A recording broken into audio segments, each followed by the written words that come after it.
What would you do if the man who promised to protect you pushed you out of his car into the rain, 8 months pregnant, and drove away to his mistress? That is exactly what happened to Elena Cross. But here's what her billionaire husband did not know. She was not just his wife. She was a forensic accountant who had been secretly documenting his crimes for 3 years. Every lie, every stolen dollar, every corrupt deal. And that night, bleeding on the pavement, watching his taillights disappear, she made a decision. She would not just survive, she would destroy him. Build tension. What follows is a story of betrayal so deep it will make your blood boil. Of a pregnant woman abandoned, hit by a car, and left for dead. Of a powerful man who thought he was untouchable. But fate has a way of remembering cruelty and revenge.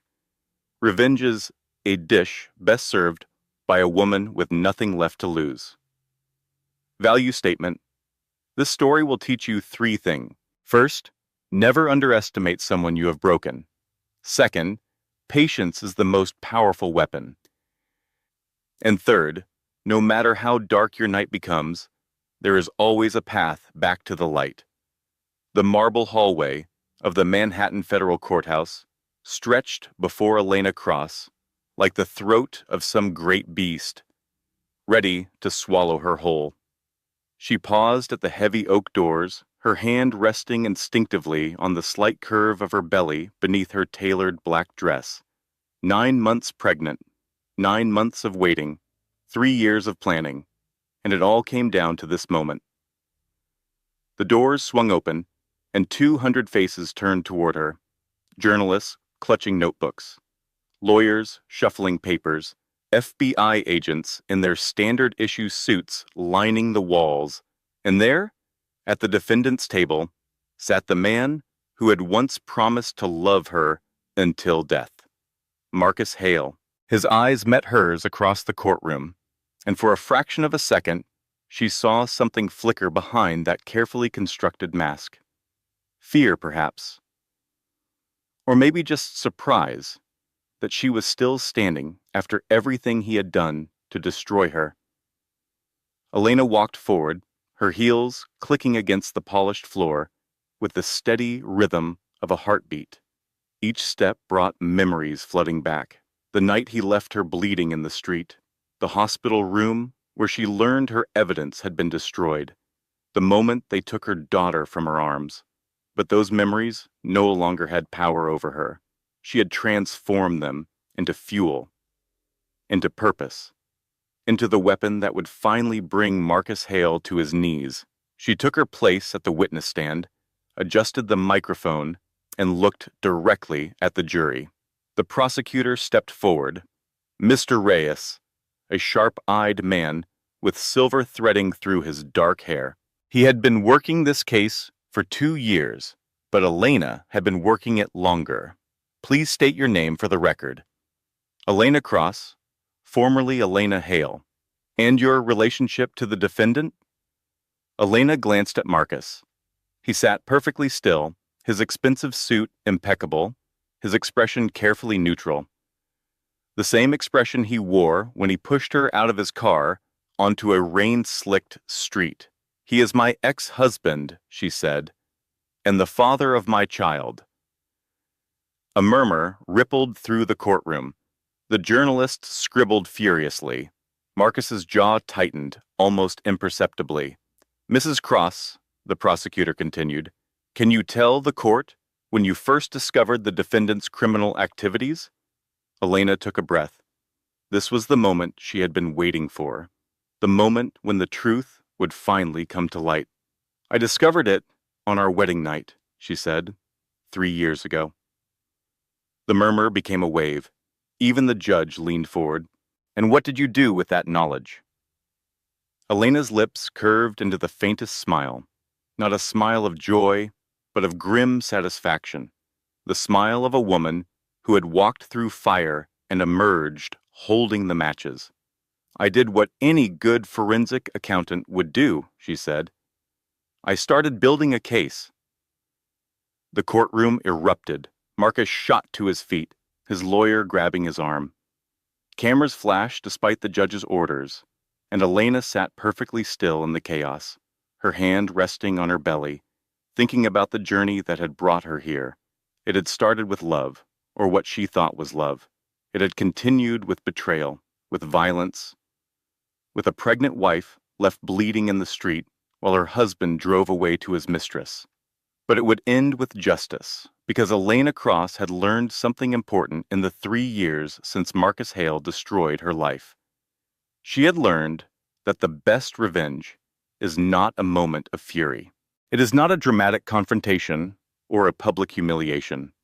The best revenge is patience, planning, and the absolute certainty that when you finally strike, your enemy will never see it coming. Let me take you back to the beginning. To the woman Elena was before Marcus Hale entered her life and shattered everything she believed about love, about trust, and about her own strength. 3 years earlier, Elena Cross was a rising star at Goldman Sachs. At 32, she had already made a name for herself in the forensic accounting division, the department that specialized in finding fraud hidden in the complex webs of corporate finance. Her colleagues called her the Bloodhound because once she caught a scent, she never let go. She had grown up in Bay Ridge, Brooklyn, the daughter of a construction foreman and a nurse. Her parents had taught her the value of hard work, of integrity, of standing up for what was right, even when it was difficult. Those lessons had served her well in the cutthroat world of Wall Street, where everyone seemed to have an angle, and nothing was ever quite what it appeared. Elena loved her job. She loved the puzzle of it, the way numbers told stories that people tried desperately to hide. She loved the moment when everything clicked into place, when the truth emerged from the chaos of spreadsheets and transactions like a photograph developing in a darkroom. But she had never worked on a case quite like Hale Enterprises. The assignment came on a Tuesday morning in March. Her supervisor, a graying man named Patterson, who had been with the firm for 30 years, called her into his office and closed the door. "I need you to handle something delicate," he said, sliding a folder across his desk. "Hale Enterprises. They are applying for a major line of credit, and we need to verify their financials." Elena opened the folder and scanned the first page. Hale Enterprises was a real estate development company worth several $billions, with properties across Manhattan, Los Angeles, and Miami. At its helm sat Marcus Hale, a self-made billionaire who had risen from modest beginnings to become one of the most powerful men in New York. "What is the concern?" she asked. Patterson hesitated. "Probably nothing, but there have been whispers, irregularities in their cash flow, properties that seem to appreciate faster than the market justifies. Just take a look and make sure everything is clean." He paused, and something in his expression made Elena's instincts prickle. "But Elena," he added, lowering his voice, "be careful. Marcus Hale is connected. Politicians, judges, federal agencies. He has friends everywhere. If you find something, bring it to me before you do anything else. Understood?" Elena nodded, but inside, her curiosity was already burning. In her experience, when powerful people warned you to be careful, it usually meant there was something worth finding. She had no idea how right she was. For the next 2 weeks, Elena buried herself in the financials of Hale Enterprises. She worked late into the night, surrounded by stacks of documents and the glow of multiple computer screens. She traced transactions through shell companies in the Caymans. She cross-referenced property valuations with market data. She built spreadsheets that mapped the flow of money through Marcus Hale's empire, like blood through a circulatory system, and what she found made her blood run cold. The irregularities Patterson had mentioned were just the tip of the iceberg. Beneath the surface, Elena discovered a sophisticated network of fraud, properties purchased with laundered money, Fake investors whose contributions disappeared into offshore accounts. A Ponzi scheme so elegantly constructed that it had been operating undetected for at least a decade. Marcus Hale was not just a billionaire, he was a criminal mastermind who had built his empire on lies. Elena documented everything. She copied files. She created encrypted backups. She prepared a report that would blow the case wide open. And then Marcus Hale walked into her life. She was working late on a Thursday evening when the door to her office opened without a knock. Elena looked up, ready to snap at whoever had interrupted her concentration, and found herself face to face with the most compelling man she had ever seen. Marcus Hale was tall, with dark hair silvering at the temples, and eyes the color of a winter sky. He wore a charcoal suit that probably cost more than her monthly rent, and he moved with the easy confidence of a man who had never been denied anything in his life. "You must be Elena Cross," he said, his voice smooth as aged whiskey, the famous bloodhound. Elena felt her heart rate spike, but she kept her expression neutral. "Can I help you?" "I hope so." He smiled, and something about that smile made her feel like she was standing in a spotlight. "I understand you have been looking into my company." Alarm bells screamed in Elena's head. How did he know? Who had told him? Her report was not even finished yet. "That is standard procedure for a credit application," she said carefully. "Of course." Marcus stepped closer, and she caught a hint of expensive cologne. "I just wanted to introduce myself, to offer my full cooperation with your investigation." He tilted his head, studying her with unsettling intensity, "and perhaps to take you to dinner." Elena blinked. "Excuse me?" "Dinner. Tomorrow night. There is a new French restaurant in Tribeca that I have been wanting to try, and I hate eating alone." "Mirhale, I am auditing your company. It would be completely inappropriate for me to—" "Marcus," he interrupted. "Please, call me Marcus, and I am not asking you as an auditor. I am asking you as a man who finds intelligent women irresistibly attractive." He held out a card, heavy cream paper with embossed lettering, just his name and a phone number. "Think about it," he said. "I promise I am much more interesting than spreadsheets." And then he was gone, leaving Elena standing in her office with her heart pounding and her mind racing. She should have reported him immediately. She should have told Patterson that Marcus Hale was attempting to compromise the investigation. She should have listened to every instinct that screamed this was a trap. But Elena had never been good at walking away from puzzles, and Marcus Hale was the most fascinating puzzle she had ever encountered. She did not call him that night, or the next day. She threw herself back into her investigation, determined to finish her report and expose Marcus Hale for the fraud he was. But the flowers started arriving. First, a simple bouquet of white roses on her desk, then an extravagant arrangement of orchids that took up half her office, then 500 red roses delivered by a fleet of couriers who lined the hallway outside her door. Her best friend Charlie, a nurse at Mount Sinai who had been her roommate in college, stopped by to drop off lunch and stared at the floral explosion in disbelief. "Either someone really loves you," Charlie said, picking up a card, "or you are being stalked by a very romantic serial killer." "It is neither," Elena muttered, though her cheeks flushed. "It is just a business contact."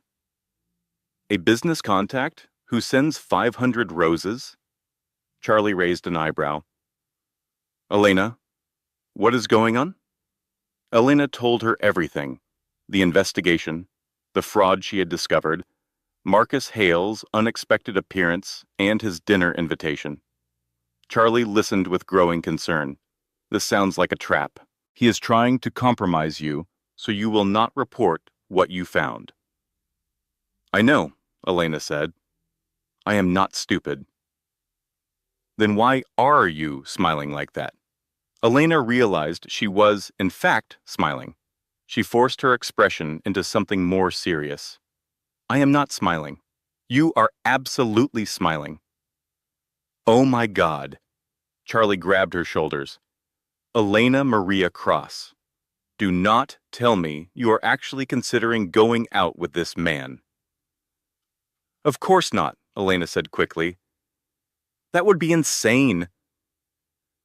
But that night, lying in her small apartment in Brooklyn, staring at the ceiling, Elena could not stop thinking about Marcus Hale, about the way he looked at her like she was the most interesting person in the room, about the confidence in his voice when he said he found intelligent women irresistibly attractive. She knew it was manipulation. She knew he was dangerous. She knew that falling for him would be the worst mistake of her life. But Elena had always been drawn to danger, to puzzles, to the thrill of uncovering hidden truths. What if, she thought, I could get close to him? What if I could find evidence that even my current investigation has not uncovered? It was a rationalization, and she knew it. But it was enough. The next morning, she called the number on Marcus Hale's card.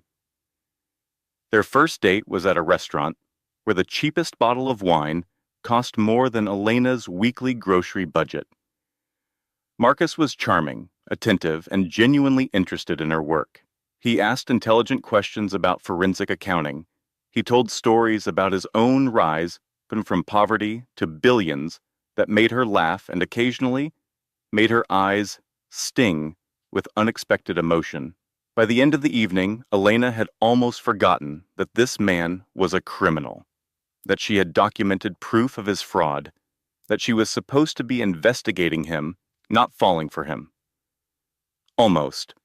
She let him kiss her goodnight, but refused his invitation to come upstairs to his penthouse. She went home to her Brooklyn apartment and sat on her bed, her heart racing, her mind churning. She should end this now. Submit her report. Watch Marcus Hale's empire crumble. But something stopped her. Maybe it was the way he talked about his childhood, about growing up with nothing and clawing his way to the top. Maybe it was the vulnerability she glimpsed behind his confident facade. Maybe it was simply that she had never felt this alive in her entire life. She told herself she was playing a long game, gathering intelligence, waiting for the perfect moment to strike. She almost believed it. 6 months later, Elena Cross became Elena Hale. The wedding was small and intimate, held in the penthouse that would become her new home. Charlie was her maid of honor, her expression tight with worry throughout the ceremony. Her parents attended, but seemed overwhelmed by the wealth surrounding them. Her father shook Marcus's hand with the firm grip of a man who was not easily impressed.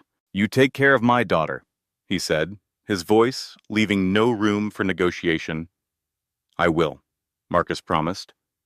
She is the best thing that has ever happened to me. And for a moment, looking into his eyes, Elena believed him. That night, after the guests had gone and the champagne had been drunk, Elena excused herself to the bathroom. Her head was spinning, partly from alcohol and partly from the surreal reality of her new life. She splashed water on her face, took a deep breath, and noticed Marcus's jacket hanging on the door. She was not sure what had made her check the pocket. Instinct, perhaps. The bloodhound's nose for hidden truths. Inside, she found a phone. Not the phone Marcus usually carried, but a second one with a plain black case. Her heart pounding, she unlocked it and read the most recent messages, and her world collapsed. The texts were between Marcus and someone named Only V. They discussed Elena in clinical terms. The audit, her investigation, the need to neutralize the threat she posed. She is falling for it, one message read, just like we planned. By the time she realizes what happened, it will be too late. Elena's hands shook so violently she nearly dropped the phone. The room seemed to tilt around her. Every moment of the past 6 months replayed in her mind with sickening clarity. The flowers, the romantic dinners, the vulnerability that had seemed so genuine. All of it was a lie. All of it was a manipulation designed to compromise her investigation and silence her forever. Marcus Hale had not fallen in love with her. He had targeted her, hunted her, and she had walked willingly into his trap. She stood in that bathroom for a long time, staring at her reflection in the mirror.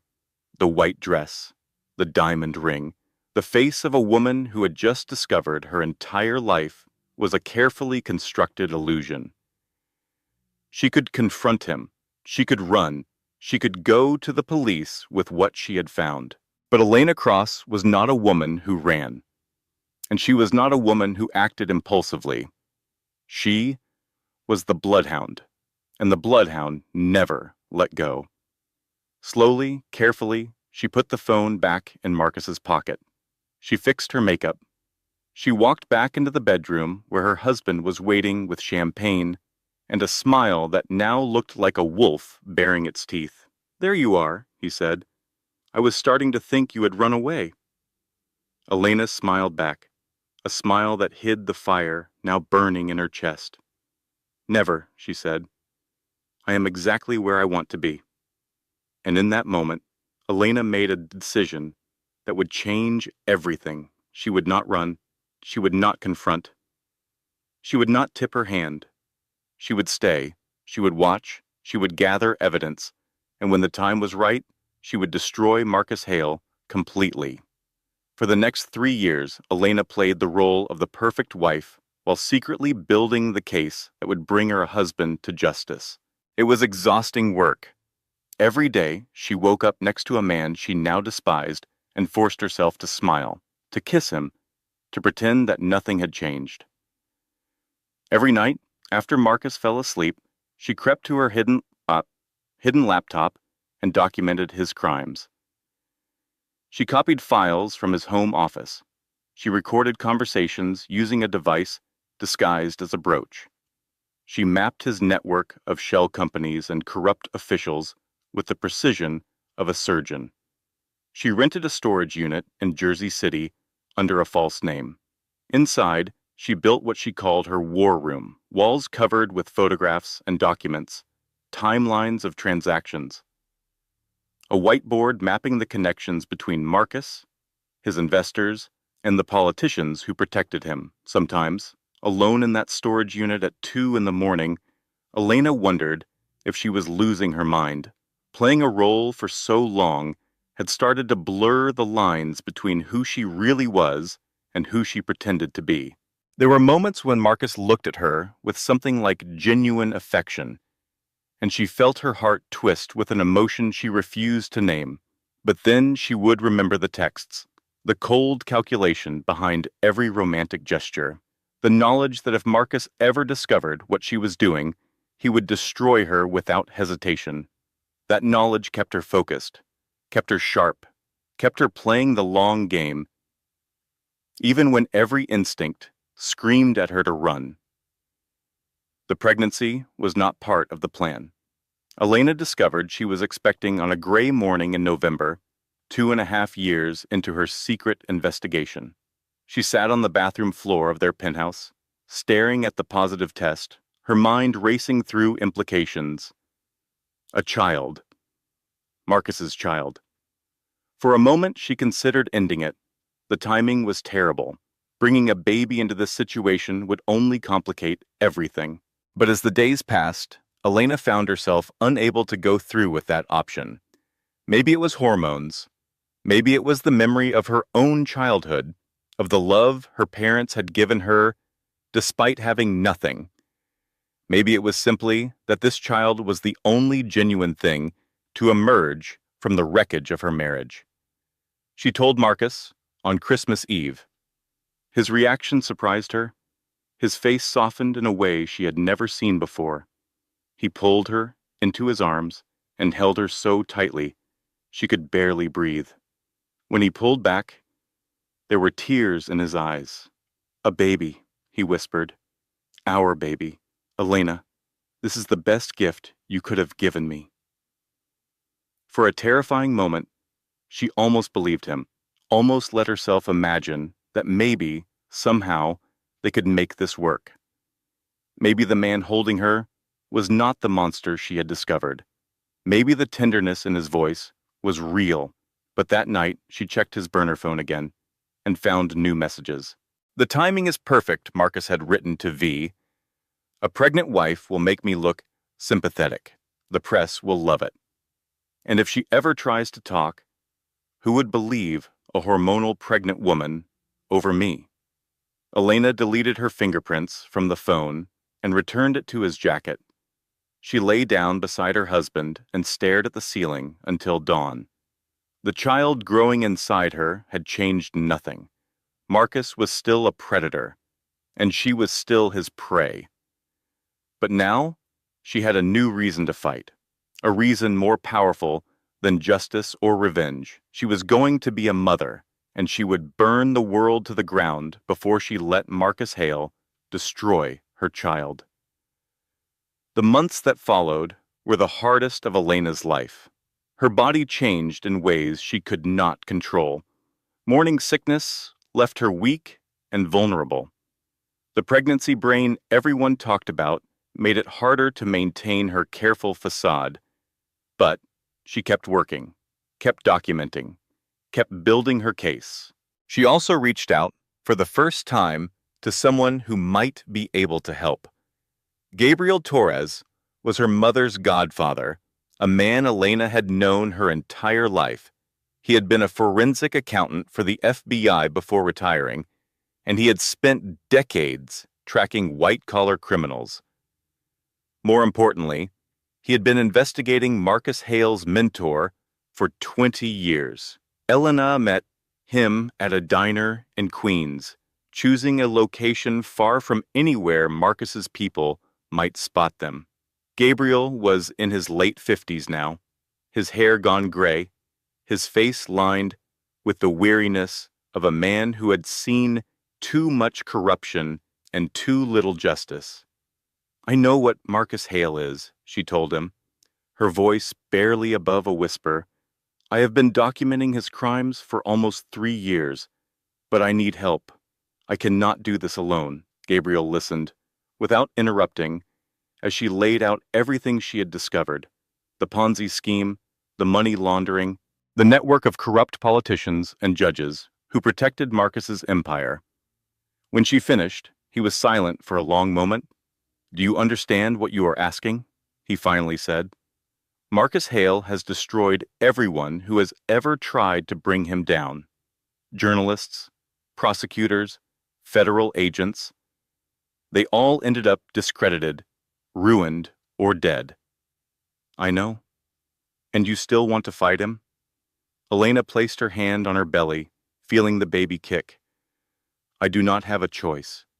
If I do nothing, he will own me forever, and he will own my child. I would rather die than let that happen." Gabriel studied her for a long moment. Then slowly he nodded. "Your mother was my best friend," he said. "She made me promise to look after you if anything ever happened to her. I have not done a very good job of that promise." He reached across the table and squeezed her hand. "Let me make it right. Let me help you bring this bastard down." For the first time in 3 years, Elena felt something like hope. But hope, she would learn, was a dangerous thing. 3 months later, 8 months pregnant and finally ready to move against Marcus, everything fell apart. It started with a conversation. Elena made the mistake of hinting to Marcus that she knew about his business problems. She thought she was being subtle, testing the waters before making her final move. She was wrong. Marcus's expression changed in an instant. The warmth drained from his eyes, replaced by something cold and calculating. Something that reminded her of a snake preparing to strike. "Who have you been talking to?" he demanded. "No one," Elena said quickly. "I just meant, do not lie to me." His voice was quiet, which somehow made it more terrifying. "I know you have been hiding something. I know you have been sneaking around. Did you think I would not notice? Elena's heart pounded. 3 years of careful planning, and she had given herself away with a single careless comment. Marcus, please. I am 8 months pregnant. You are scaring me. For a moment, something flickered in his eyes. Hesitation, perhaps, or maybe just calculation. Then he grabbed her arm and pulled her toward the door. Get in the car, he said. We need to talk. The rain was coming down hard as they drove through Manhattan. Elena sat in the passenger seat of Marcus's Mercedes, her hands clasped over her belly, her mind racing through options. She could jump out at the next red light. She could scream for help. She could... I know about the storage unit, Marcus said quietly. Elena's blood turned to ice. I know about the laptop, the documents, the recordings. He glanced at her, his expression almost pitying. Did you really think you could hide from me? I have people everywhere, Elena. I have known about your little investigation for months. Then why did I let you continue? He laughed, a cold sound that made her skin crawl. Because I wanted to see how far you would go. Because it amused me to watch you play detective while I held all the cards. His grip tightened on the steering wheel. But playtime is over. Tonight, my people are cleaning out your storage unit. Tomorrow, my lawyers will begin the process of having you committed. Committed? Elena's voice came out as a whisper. Psychiatric evaluation. A pregnant woman suffering from delusions and paranoia. It happens all the time. He smiled. By the time our baby is born, you will be locked in a very comfortable facility, and I will have full custody. You will never see our child again. Panic clawed at Elena's throat. Marcus, please. I am your wife. I am carrying your baby. You are a liability, he said flatly, and I do not tolerate liabilities.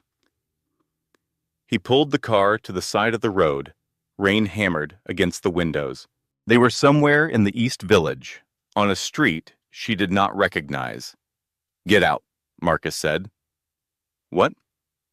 Get out of the car, Elena. Marcus, it is raining. I am 8 months pregnant. Then you had better find shelter quickly.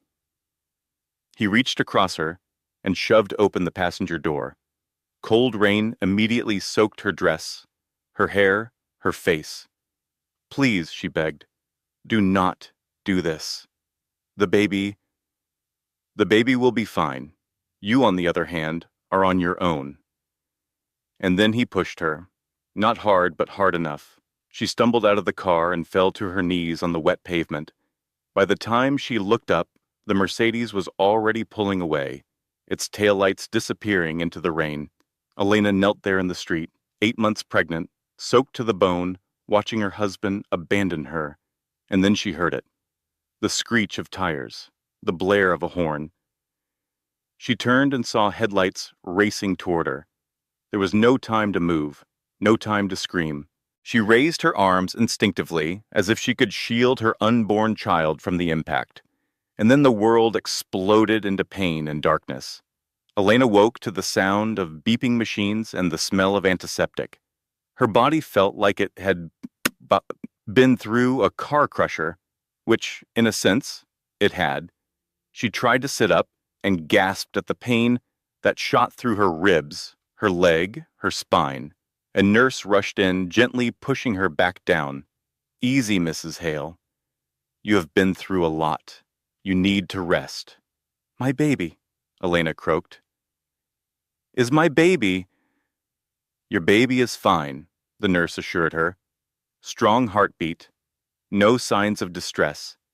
You protected her well. Her. Elena felt tears streaming down her face. She was having a daughter. But the relief was short-lived. As the nurse explained the extent of her injuries, Elena felt her hope crumbling piece by piece. 3 broken ribs, a fractured leg, damage to her spine that might be permanent. She would need months of physical therapy, and even then, she might never walk normally again. The driver who hit her had fled the scene. No witnesses, no license plate. Just another hit and run in a city full of them. Except Elena knew better. This was not an accident. This was Marcus, tying up loose ends. Detective Rosa Mendez arrived the next morning. She was a compact woman in her 40s, with sharp eyes and a no-nonsense attitude that reminded Elena of her own mother. She introduced herself as a homicide detective who had been assigned to investigate the hit and run. Homicide? Elena asked. I did not die. No, but someone wanted you to. Mendez pulled up a chair beside the hospital bed. I have been doing this job for 20 years, Mrs. Hale. I know what a targeted attack looks like, and this has all the hallmarks. Hope flickered in Elena's chest. You believe me? I believe the evidence. Mendez flipped open a notebook. Your husband dropped you off in a rainstorm, 8 months pregnant, in the middle of nowhere. 5 minutes later, you get hit by a car that conveniently had no plates. Either that is the worst coincidence in history, or someone wanted you dead. She leaned forward. Tell me about your husband, Mrs. Hale. For a moment, Elena considered telling her everything. The investigation, the evidence, the storage unit that Marcus had probably already emptied. But something stopped her.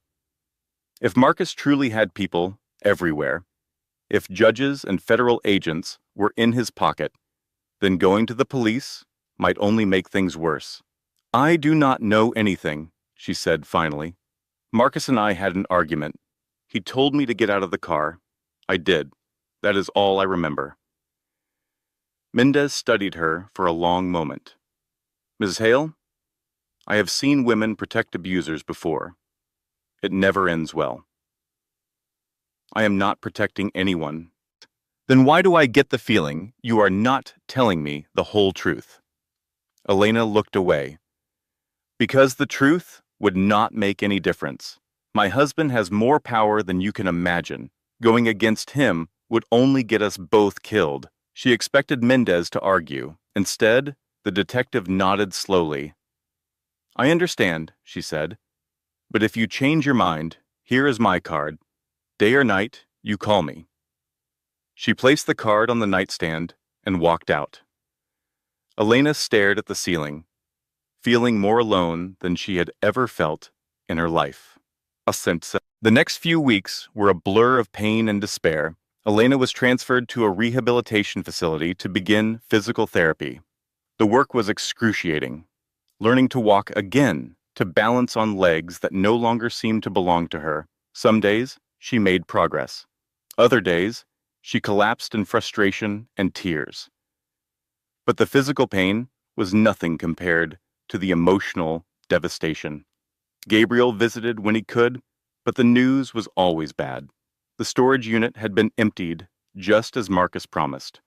Her laptop, her documents, her recordings, 3 years of painstaking work, all gone. I am so sorry, Gabriel said, his voice heavy with guilt. I should have made backup copies. I should have... It is not your fault, Elena said dully. Marcus is just smarter than we thought. There has to be something we can do, some evidence we overlooked. But Elena was too exhausted to hope anymore. Marcus had won. He had taken everything from her evidence, her health, her future. And soon he would take her daughter too. Chimam. The custody papers arrived on a Tuesday afternoon. Elena was sitting in a wheelchair by the window, watching rain streak down the glass, when a lawyer appeared with a stack of documents. Marcus was filing for divorce and full custody of their unborn child. He claimed Elena was mentally unstable, a danger to herself and others. He had psychiatric evaluations, witness statements, and a judge who was ready to sign whatever he put in front of him. The baby was due in 6 weeks. When Elena gave birth, Marcus's people would be waiting. They would take her daughter and give her to the man who had tried to have Elena killed. and there was nothing she could do to stop it. That night, alone in her room, Elena reached her lowest point. She thought about the window, about the medications in the nurse's station, about how easy it would be to simply stop fighting. She had lost everything, her evidence, her mobility, her freedom. What was the point of continuing to struggle? But then she felt it. A kick, strong and insistent, from the baby growing inside her, and then another, and another. Elena pressed her hand to her belly, tears streaming down her face. Her daughter was fighting. Even now, even with everything stacked against them, this tiny life was refusing to give up. How could Elena do any less? She wiped her eyes and reached for her phone. She had one card left to play, one desperate, impossible hope. She dialed Gabriel's number. "I need you to come see me," she said. "There is something I have not told you, something that might change everything." Gabriel arrived at the rehabilitation facility the next morning, his face tight with concern. Elena had never heard such urgency in her voice before, and he feared the worst. But what Elena told him was not a confession of defeat. It was a revelation that would reshape everything. "I made copies," she said. Gabriel stared at her. "What?" "Before Marcus found out about the storage unit. Before he knew I was investigating him." Elena's eyes gleamed with something that had been missing for weeks. Purpose. "I made copies of everything. My laptop, my documents, my recordings. I gave them to someone Marcus would never think to look for." "Who?" "His mother." Gabriel's jaw dropped. "Diane Hale? The woman is Marcus's biggest protector." "No." Elena shook her head slowly. "Diane Hale is Marcus's biggest regret. She knows exactly what her son is. She has always known, and she has been keeping records of his crimes since before I ever met him." She explained everything. How she had approached Diane secretly, 6 months into her investigation. How she had expected to be rejected, reported, destroyed. Instead, she found an unexpected ally. Diane Hale was old Boston money, raised in a world of propriety and reputation. When her son began showing signs of sociopathy as a child, she tried everything to fix him. Therapy, medication, tough love. Nothing worked. Marcus was simply broken in ways that could not be repaired. But Diane loved him anyway. She protected him, covered for him, used her connections to make his problems disappear, until she realized that her protection was only making him worse, more dangerous, more cruel. By then it was too late to stop him, but it was not too late to prepare for the day when he went too far. "She has been keeping evidence for 20 years, Elena said. Safe deposit boxes, offshore servers, documents hidden in places as Marcus does not even know exist. She was waiting for someone with the courage to use it. And you are that person? I was supposed to be." Elena's voice wavered. "But then Marcus found out about me. He destroyed my evidence. He left me broken in the street, and now he is going to take my daughter." She grabbed Gabriel's hand. "I need you to contact Diane. Tell her what happened. Tell her I need her help." Gabriel hesitated. "Elena, this is dangerous. If Diane turns on us..." "She will not. She has been waiting for this moment her entire life." Elena's grip tightened. "Please, Gabriel, this is my only chance." Gabriel looked at the desperate determination in her eyes. He thought about the promise he had made to her mother years ago, to protect Elena no matter what. "All right," he said finally. "I will reach out to Diane, but if this goes wrong..." "It will not," Elena said. "It cannot. Because if it does, Marcus wins, and I refuse to let that happen." Toast. The meeting with Diane Hale took place 3 days later in a private room at the rehabilitation facility. Gabriel stood watch outside while Elena faced the elegant, 70-year-old woman who might be her last hope. Diane looked nothing like Elena expected. She had imagined someone cold, aristocratic, distant. Instead, she found a woman whose eyes held decades of sorrow and guilt. "I saw the news," Diane said quietly. "What my son did to you, leaving you in the street like garbage." She closed her eyes. "I thought I had seen the worst of him. I was wrong. Mrs. Hale, Diane, please." She opened her eyes. "You came to me 6 months ago with evidence of my son's crimes. I gave you copies of my own. I thought together we could bring him down." Her voice cracked. "Instead, I failed you. I failed to protect you when you needed it most." "You did not fail me," Elena said. "Marcus is clever. He would have found out eventually, no matter what we did." "Perhaps." Diane straightened in her chair. "But now he has made a mistake. He has overplayed his hand, and I intend to make him pay." She reached into her purse and withdrew a thick envelope. "Everything is here," she said. "Financial records, witness statements, recordings of conversation my son thought were private. Enough to destroy his empire 10 times over." Elena took the envelope with trembling hands. "Why? Why would you betray your own son?" Diane's expression hardened. "Because he is about to steal your daughter, and I will not allow him to destroy another generation of this family." She leaned forward. "I have spent 50 years cleaning up Marcus's messes, protecting him from the consequences of his actions, and all it has done is make him worse." Her voice dropped to a whisper. "When I am gone, there will be no one left to stop him, unless we stop him now." Elena nodded slowly. "What do you need me to do?" "Survive," Diane said simply. "Have your baby. Get strong. And when the time is right, we will take him down together." She stood and walked to the door. Then she paused and looked back. "My son does not love you, Elena. He is not capable of love. But I want you to know something." Her eyes glistened. "If I could have chosen a daughter-in-law, I would have chosen someone exactly like you, strong, brave, willing to fight for what matters." And then she was gone, leaving Elena alone with an envelope full of evidence and a spark of hope that refused to die. The weeks that followed were a delicate dance of preparation and concealment. Elena continued her physical therapy, pushing herself harder than the doctors recommended. She needed to walk again. She needed to be strong for what was coming. Gabriel coordinated with Diane, copying documents, building redundant backups, ensuring that this time Marcus would not be able to destroy their evidence. They also reached out to Agent Reyes at the FBI, who had been building his own case against Marcus for years, but lacked the insider access that Elena could provide. Everything was falling into place.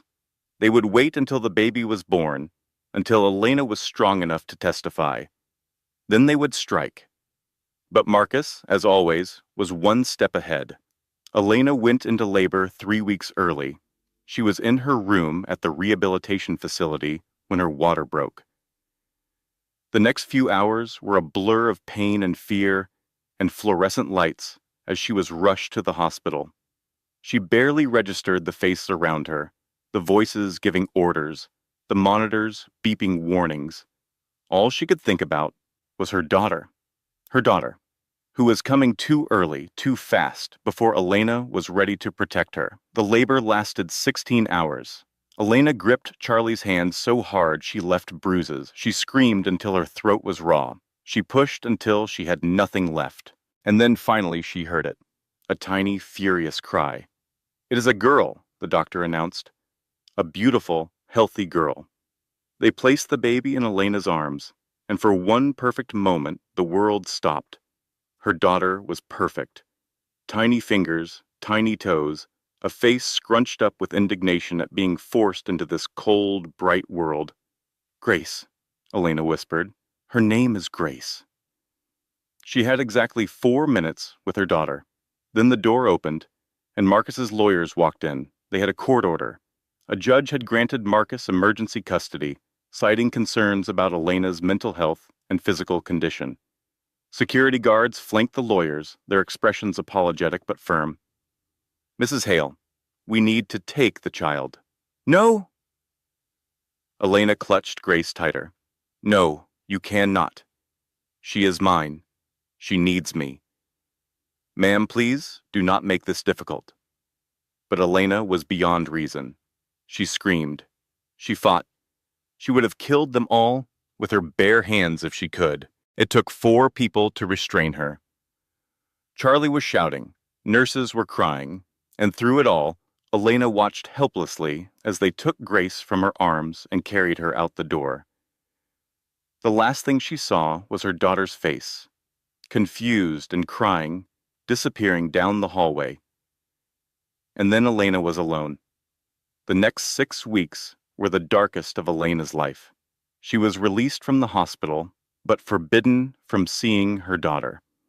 Marcus had moved Grace to an undisclosed location, with round-the-clock nannies and security. Elena's lawyers filed motion after motion, but every judge in the city seemed to be in Marcus's pocket.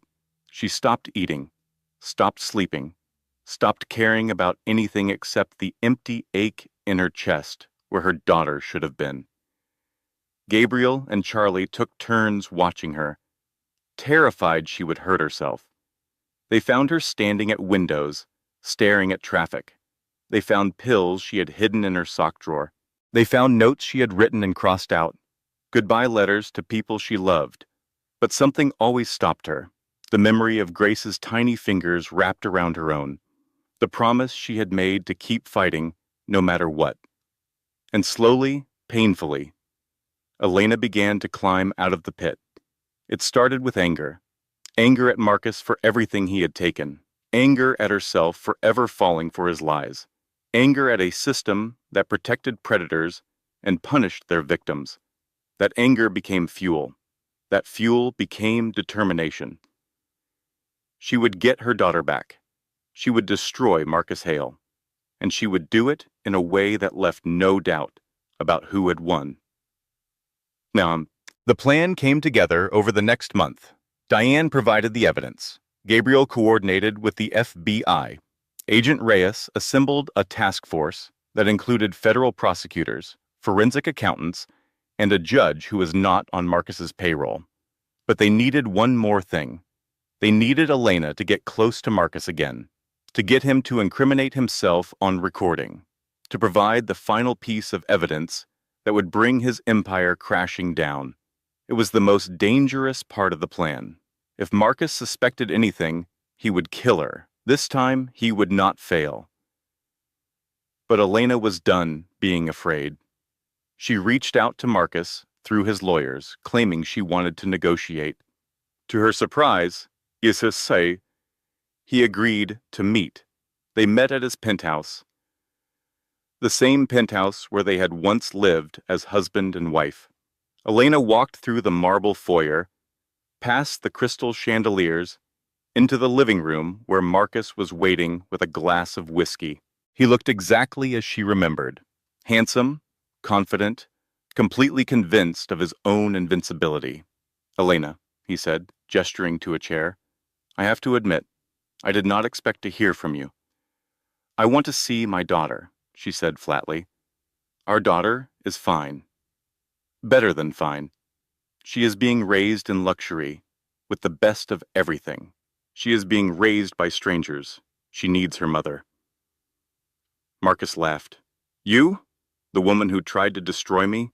The woman who had a mental breakdown and was hit by a car in the middle of the street?" He shook his head. "Grace does not need you, Elena. She needs stability, security, things you cannot provide." Elena felt the old rage rising, but forced it down. She needed to play this carefully. "I know I made mistakes," she said, keeping her voice humble. "I was confused, paranoid. The pregnancy hormones, the stress of your work." She looked down at her hands. "I just want a chance to make things right." Marcus studied her for a long moment. She could see the calculations happening behind his eyes. Was she genuinely broken? Was this a trick? Could he use her submission to his advantage? Finally, he nodded. Perhaps we can come to an arrangement, he said. Supervised visits, under my terms. Anything, Elena said. I will do anything. Over the next few weeks, Elena played the role of the repentant ex-wife. She visited Grace, under Marcus's watchful eye, holding her daughter and treasuring every precious moment while secretly gathering evidence. She wore a wire to every meeting. She recorded Marcus discussing his offshore accounts, his bribes to officials, his plans to expand his Ponzi scheme. She documented everything with the careful precision of the forensic accountant she had always been, and when she had enough, she set the final trap. The Metropolitan Museum of Art glittered like a jewel box on the night of the Skyline Gala. 500 of New York's elite had gathered to celebrate Marcus Hale's latest triumph, a billion-dollar real estate development that would reshape the city's skyline. Politicians mingled with celebrities. Champagne flowed like water. And at the center of it all stood Marcus, resplendent in his custom tuxedo, accepting congratulations as if he were a king receiving tribute. He had no idea that his kingdom was about to fall. Elena arrived at precisely 9 o'clock. She wore a midnight blue gown that flowed elegantly over her figure, diamonds glittering at her throat. The crowd parted as she walked through the grand hall, whispers following in her wake. Marcus saw her first. His expression flickered through surprise, confusion, and finally cold calculation. "Elena," he said smoothly, meeting her at the center of the room, "this is unexpected. I do not recall seeing your name on the guest list." "Your mother invited me," Elena said. Marcus's eyes narrowed. "My mother." "Yes."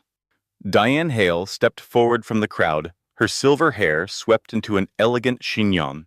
I thought it was time for a family reunion. The tension in the room was electric. Guests exchanged uncertain glances.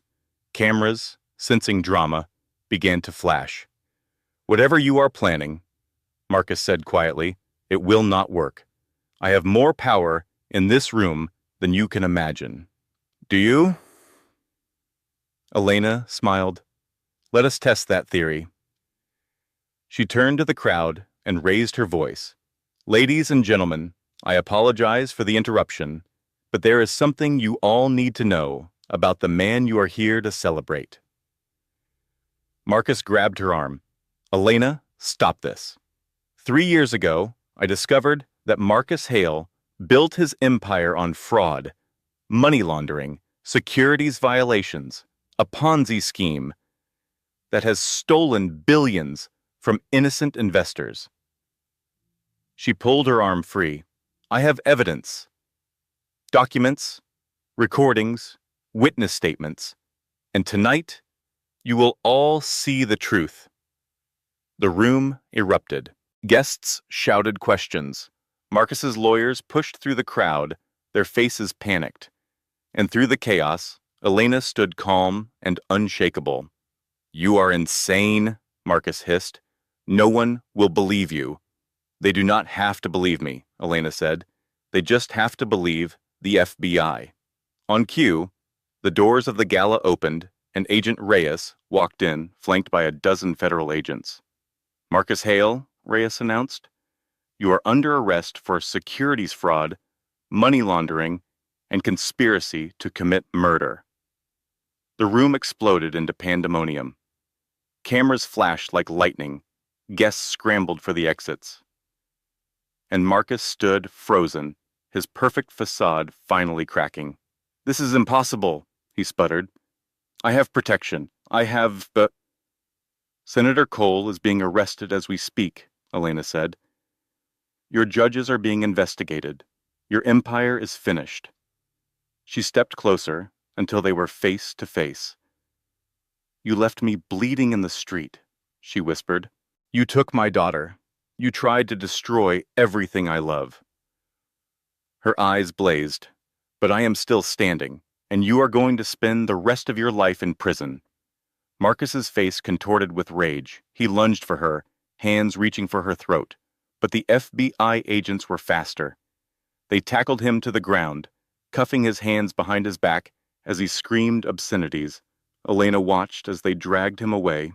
She felt no triumph, no satisfaction, just a bone-deep exhaustion and a desperate longing for the only thing that truly mattered.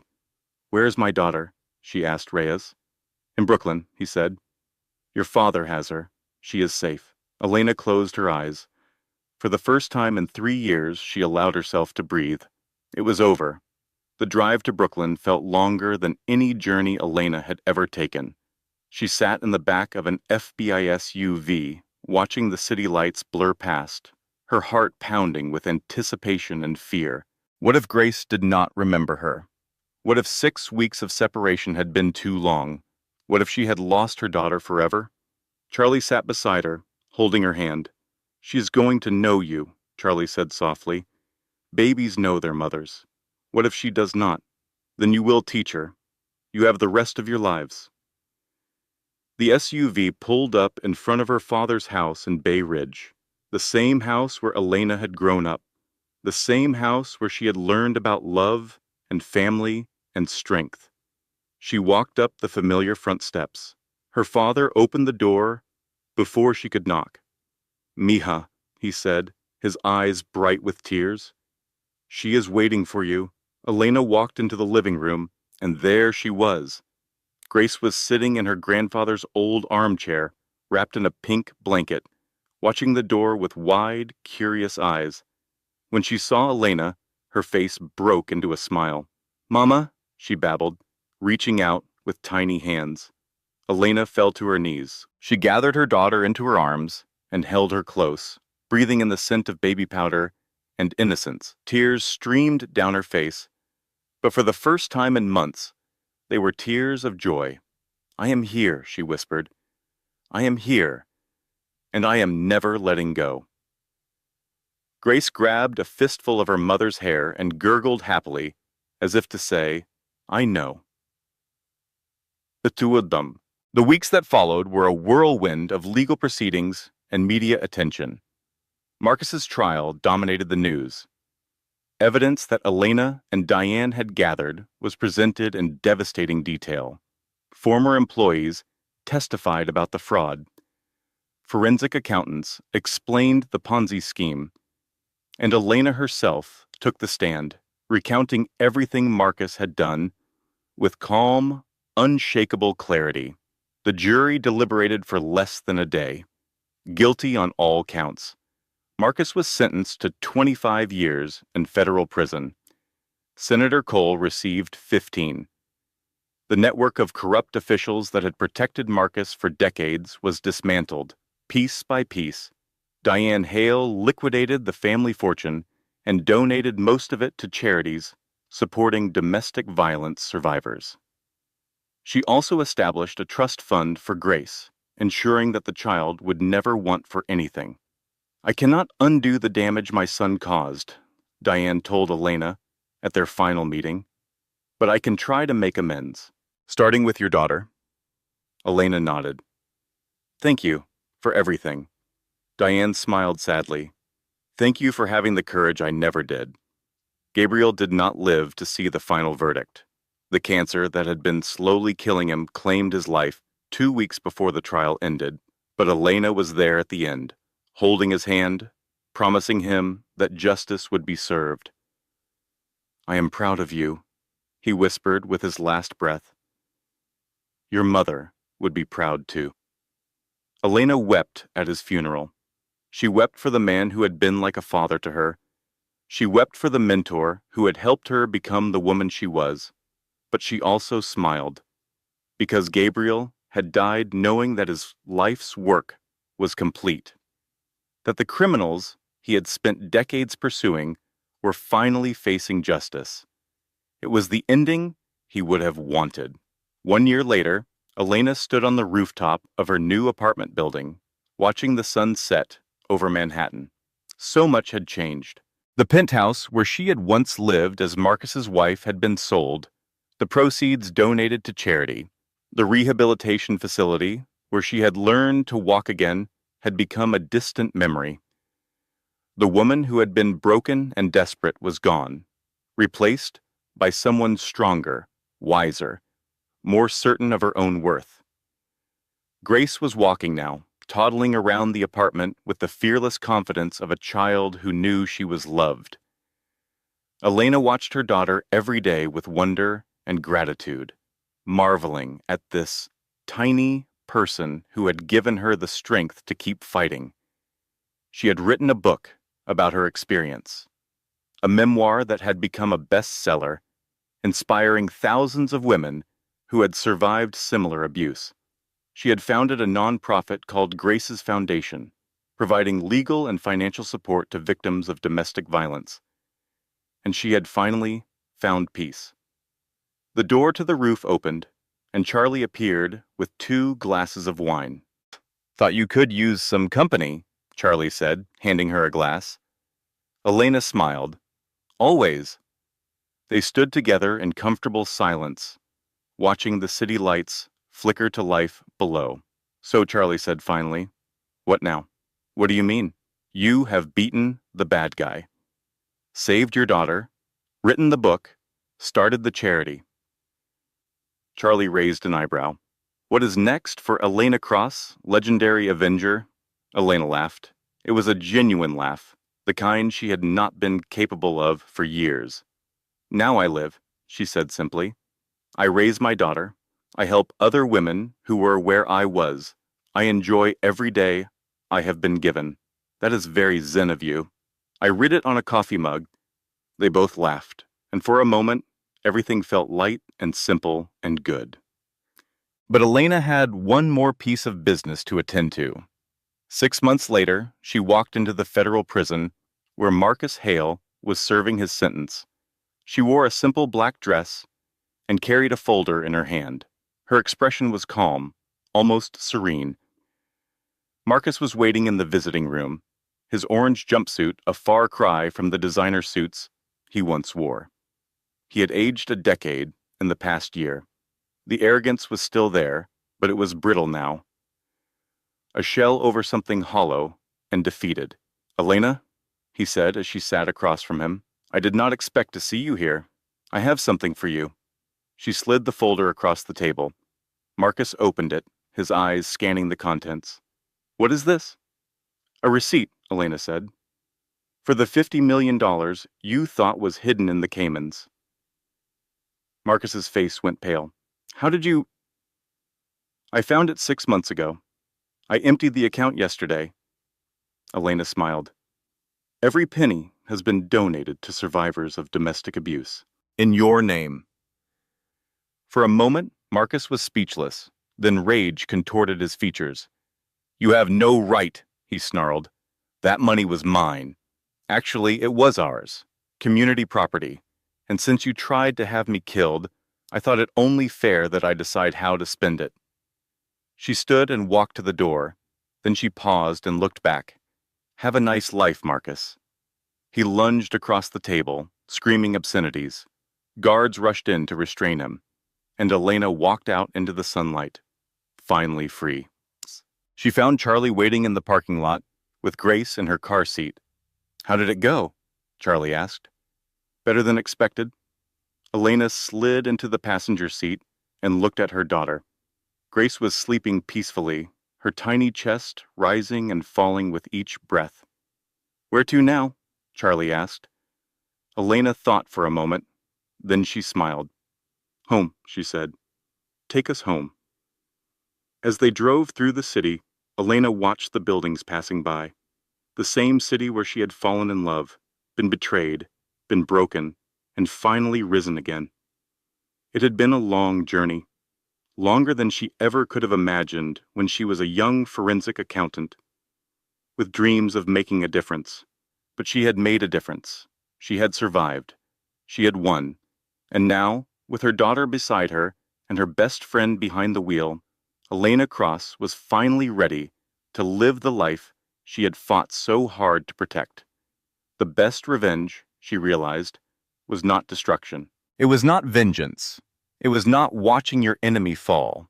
The best revenge was happiness. It was love. It was holding your daughter close and knowing that no one could ever take her away again.